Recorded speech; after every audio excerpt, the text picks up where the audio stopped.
여러분을 초청하시는 예수님에 대해 함께 나누어 보고자 합니다. 오늘 말씀의 제목처럼 예수님은 여러분 모두를 내게로 와서 마시라고 부르시는 분이십니다. 믿으십니까? 네, 특별히 오늘은 DNGF 두 번째 날, 이제 대은교회 여름 수련회 일정 중에 성경 공부와 집회가 있는 날입니다. 어제 아이들 보니까 굉장히 신나게 물놀이 하시던데요. 이제 마음을 열었다면 오늘은 다음 세대 여러분 모두가 초청하시는 예수님께 응하는, 아멘하는 하루가 되시기를 축복합니다. 또한 오늘 수련회에 참석하지 않으시는 많은 성도님들은 수련회에 참석하지 못한다고 너무 섭섭해하지 마시고, 오늘도 여러분을 초청하시는 예수님의 마음에 마음껏 응답하는 이 새벽 되시기를 축복합니다. 네, 먼저 오늘 말씀은 초막절이라는 유대절기를 배경으로 합니다. 또한 초막절에 대한 이해가 동반된다면 오늘 본문에서 예수님께서 하시는 말씀이 더 실제적으로 와닿게 됩니다. 오늘 본문인 요한복음 7장의 배경이 초막절임을 알려주는 말씀을 함께 먼저 보실까요? 제가 보겠습니다. 2절에 보면 초막절이 가까운지라, 14절이 보면 이미 명절의 중간이 되어, 오늘 본문인 37절을 보면 그 명절 끝날, 오늘 본문은 명절 끝날에 하신 말씀입니다. 초막절에 대해 잠깐 알아보자면요, 일단 초막은 장막 또는 지금의 텐트와 같은 말입니다.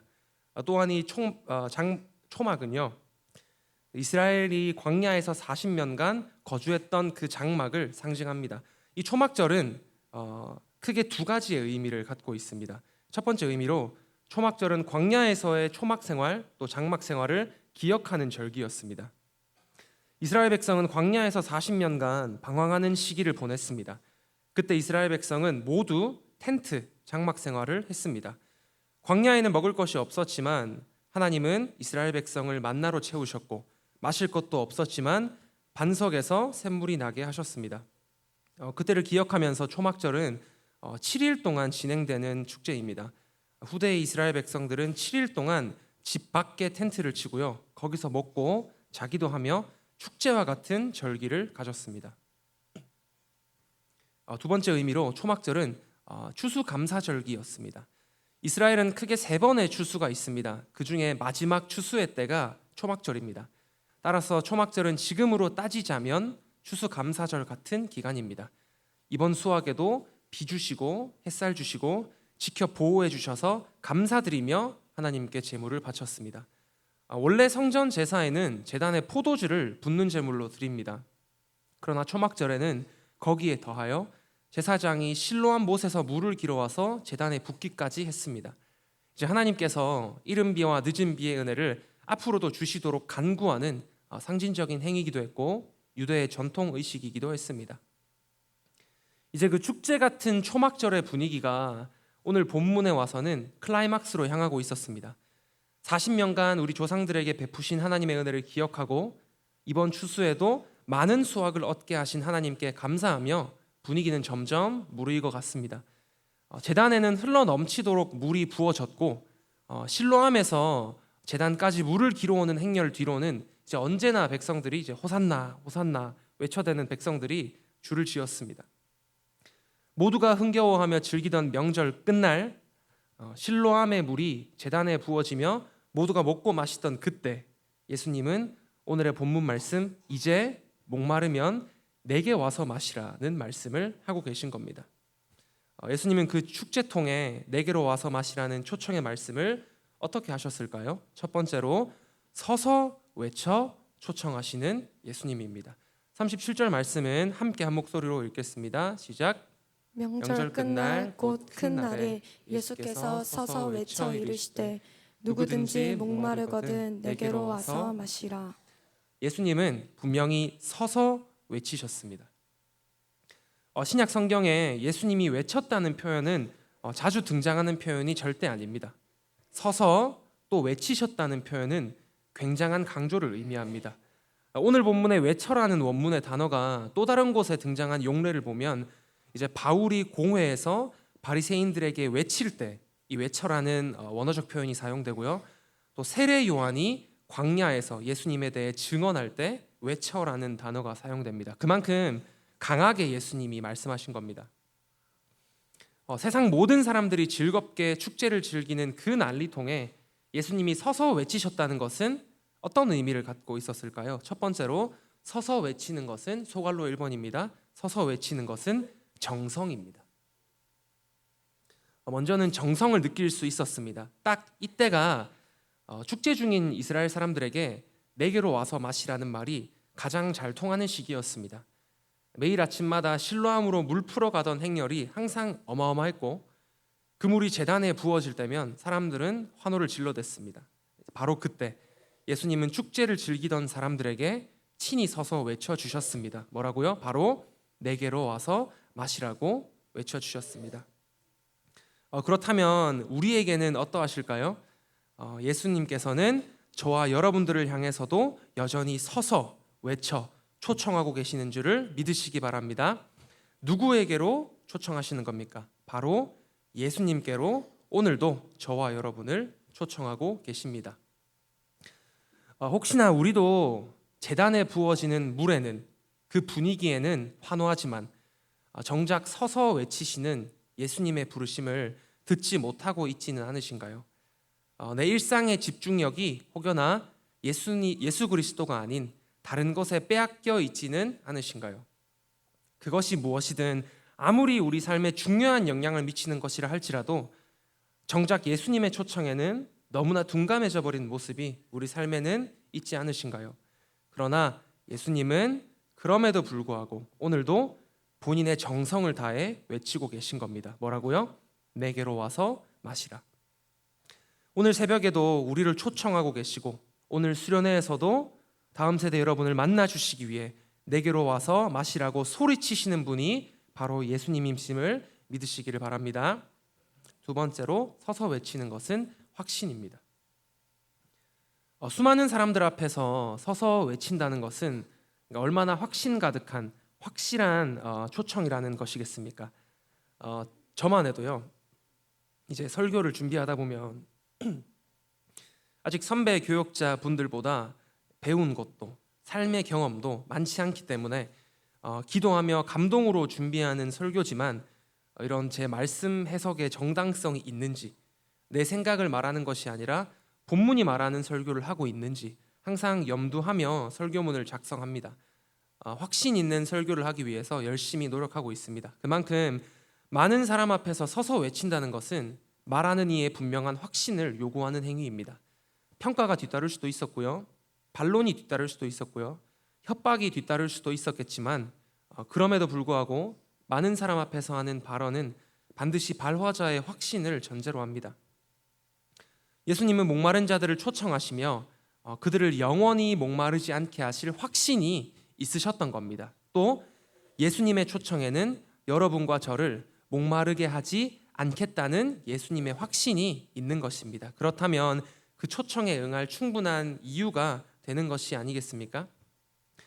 정성을 다하여 확신 가운데 누구든지 목마르거든 내게로 와서 마시라는 예수님의 초청이 이게 과연 현장에서는 어떻게 들렸을까요? 우리가 상상하는 대로 나긋나긋하게 부드럽게 하신 말씀이실까요? 절대 아니었습니다. 사람들의 말소리와 현장의 소음을 뚫고 많은 사람들에게 들리도록 큰 소리로 예수님은 초청하셨습니다. 어떻게요? 이제 제가 새벽이니까 큰 소리로 예수님을 흉내 내보려고 했는데 막 졸고 계시진 않아서 그럴 필요는 없을 것 같습니다. 어쨌든 큰 소리로 누구든지 목마르거든 내게로 와서 마시라. 그 축제통에 예수님은 크게 말씀하셨습니다. 두 번째로 누구든지 초청하시는 예수님. 예수님의 두 번째 특징은 누구든지 초청하셨습니다. 예수님이 그분께로 초청하시는 대상이 정해져 있지 않았습니다. 예수님은 누구든지 부르시는 분이셨습니다. 성경에는 예수님의 초청에 응한 수많은 인물들이 기록되어 있습니다. 창녀였던 마리아, 동족의 돈을 빼앗아 로마에 바치던 세리 삭개오, 병든 자들, 죄인들, 예수님은 그들 모두와 함께 식사하시고 교제하는 분이셨습니다. 그 예수님의 초청은 정말 수많은 증거가 성경에 있듯이 누구든지 부르시는 초청이었습니다. 과연 우리가 누구든지라는 말에 포함되지 않을 수가 있을까요? 여기 계신 분들 중에 누구든지라는 말에서 벗어나 계실 수 있는 성도님이 있으실까요? 전혀 없습니다. 그렇다면 조금 뒤집어서 우리가 예수님께로 나아가서 마시지 못할 이유가 있기는 한 걸까요? 전혀 없습니다. 그러나 그럼에도 우리는 그 누구든지에 포함되어 있지 않은 양 행동할 때가 있습니다. 말씀 제가 보겠습니다. 37절입니다. 명절 끝날 곧 큰 날에 예수께서 서서 외쳐 이르시되 누구든지 목 마르거든 내게로 와서 마시라. 목 마르거든에 주목해 보겠습니다. 바로 내가 지금 목마른 상태인지를 모른다면, 내가 지금 목마른 상태인지를 판단할 수 없는 건강의 상태라면 내게로 와서 마시라는 초청이 들리지 않습니다. 아무리 예수님께서 고래고래 나를 부르셔도 내가 목마름을 느끼지 못하는 상태라면 오늘 말씀의 초청이 마치 내 것은 아닌 것처럼 무감각하게 마비 환자처럼 받아들일 수도 있다는 것입니다. 언제나 누구든지 바로 나를 초청하시는 예수님의 외침이 영혼 깊숙이 들리지 않는다면, 조금 더 현실적으로 대흥교회의 말씀과 예배와 기도를 통해 부으시는 그 은혜가 내게 말라 있다면 꼭 점검해 봐야 합니다. 무엇을요? 나는 과연 무엇으로 목마름을 해결하고 있는가? 나는 과연 무엇으로 목마름을 해결하고 있는가? 인간은 욕구가 참 많은 존재입니다. 다 그 메슬로의 욕구 5단계 다 들어보셨죠? 생리적 욕구, 안전의 욕구, 사랑과 소속의 욕구, 존경의 욕구, 자아실현의 욕구 등등 인간은 욕구가 굉장히 많은 존재입니다. 또 사람들은 욕구라는 이름으로 거칠게 표현된 목마름을 각자의 방식으로 꼭 해결하면서 살아갑니다. 특별히 요즘 젊은 분들이 많이 쓰시는 챗 GPT가 현대인들에게는 지적 목마름을 해결해 주는 것 같기도 하죠. 그런데 교회를 이루는 성도가 목마름을 예수님의 초청 이외의 것으로 해소하려 한다면 어떻게 될까요? 예수님의 초청만큼 우리의 갈증을 완벽히 해결해 주시는 것은 없습니다. 그러나 우리는 우리의 옛 자아를 따라, 습관을 따라, 내 몸이 시키는 것을 따라, 남들도 하는 세상의 방식을 따라, 속 편한 방식을 따라 갈증을 해결해 보려고 합니다. 왜냐하면 그게 재밌고 쉽기 때문입니다. 그러나 그 모든 행위는 우리가 영적 목마름을 느끼지 못하게 만들어 버립니다. 예수님의 외침이 바로 나를 향한 것임에도 전혀 알아차리지 못하는 상태가 되는 것입니다.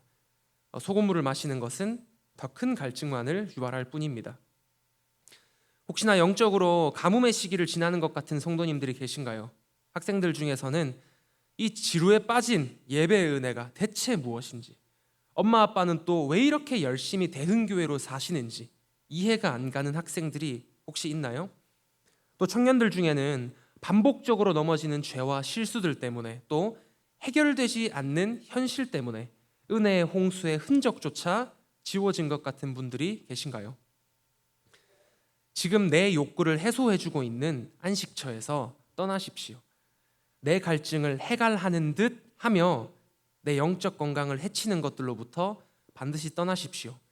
그것이 죄로 특정이 가능하건 하지 않건 영적인 목마름을 마비시키는 것들이라면, 영적인 목마름을 마비시키는 것이라면 모두 영혼에 백해무익할 뿐입니다. 때로는 남들이 건설적이라 할지라도, 필요하다고 할지라도 꼭 돌아보아야 합니다. 과연 그것이 내 영혼에 도움이 되는가? 내가 성령 충만하여 순종하는 삶을 사는데 도움이 되는가? 우리는 꼭 내가 욕구를 어떻게 해소하는지 돌아보아야만 합니다. 오늘 말씀에서는 누구든지 부르시는 예수님의 초청에 대해 우리에게는 딱 한 가지 반응만을 요구하십니다. 무엇인가요? 38절 말씀 같이 읽어보도록 하겠습니다. 시작. 나를 믿는 자는 성경의 이름과 같이 그 배에서 생수의 강이 흘러나오리라 하시니.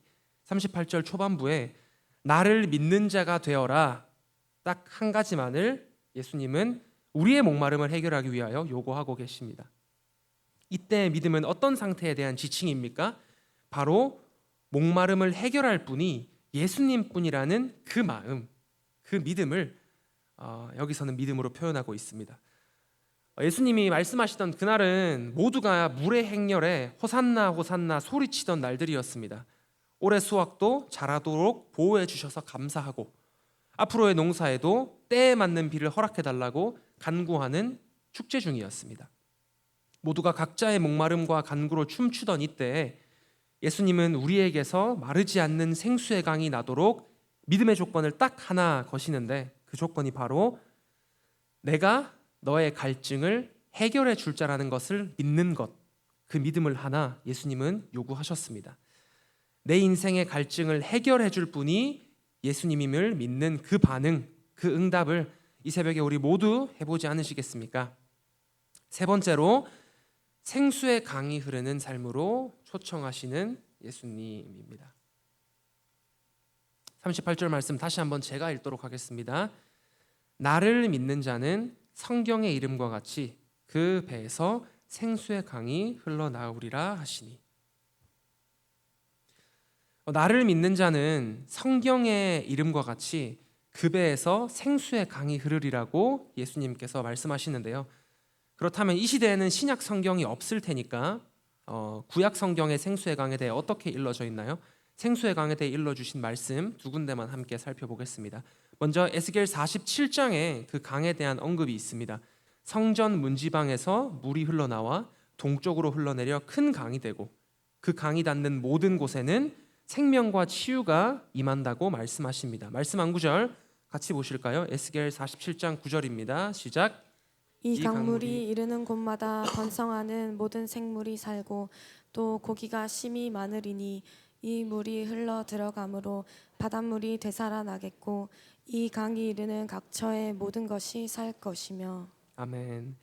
나의 갈증을 해결하신 분 예수님께 더욱 붙들린다면 우리가 말씀에 읽은 것 같이 우리를 통해 가는 곳마다 번성하고 열매가 풍성하고 영혼들이 살게 되는 은혜가 넘치게 될 줄로 믿습니다. 다음은 이사야 말씀입니다. 이사야 58장 11절 12절도 함께 우리 빨간 글씨만 한 목소리로 읽도록 하겠습니다. 시작. 너는 물된 동산 같겠고 물이 끊어지지 아니하는 샘 같을 것이라. 내게서 날 자들이 오래 황폐된 곳들을 다시 세울 것이며 너는 역대 파괴된 기초를 쌓으리니 너를 일컬어 무너진 데를 보수하는 자라 할 것이며 길을 수축하여 거할 곳이 되게 하는 자라 하리라. 물된 동산 같고 물이 끊어지지 아니하는 생수의 강이 흐르는 자들을 통해 어떤 역사를 일으키신다고 하십니까? 우리의 강이 지나가는 곳에 오래 황폐된 곳을 다시 세우는 자들이 나오고 파괴된 기초를 쌓게 되고 무너진 곳을 보수하는 자가 우리를 통해 내시는 생수의 강을 통해 나오게 되는 것입니다. 두 말씀은 모두 무엇을 말하고 계십니까? 예수를 통해 해결한 목마름은 넘쳐서 흘러가는 축복과 생명이 된다는 것을 에스겔서와 이사야서 모두 말하고 있습니다. 예수께로 가서 해결받는 갈증은 우리가 해결받는 세상에서 해결받는 그 갈증을 해결하는 것처럼 나 하나 목축이 있는 그 수준이 아닙니다. 방금 말씀에서 보셨듯이 예수님은 그분의 능력으로 나를 통해 생수의 강이 흐르게 하셔서 나와 내게 맡기신 모든 영혼들을 함께 능히 살리시는 수준, 그 이상의 수준으로 예수께서 흘리시는 그 스케일이 내가 흐르는 게 아니라 예수께서 흘리시는 생수의 강의 스케일인 것입니다. 결국 담임 목사님께서 자주 해주시는 말씀으로 설교를 준비하며 돌아오게 되었습니다. 이제 담임 목사님 말씀하시는 예수님이면 됩니다. 예수님이면 될 줄로 믿습니다. 그것으로 돌아오게 되었습니다. 우리에게는 당연히 능력이 없습니다. 생수의 강도 내 노력과 의지로 나오는 것이 하나 없습니다.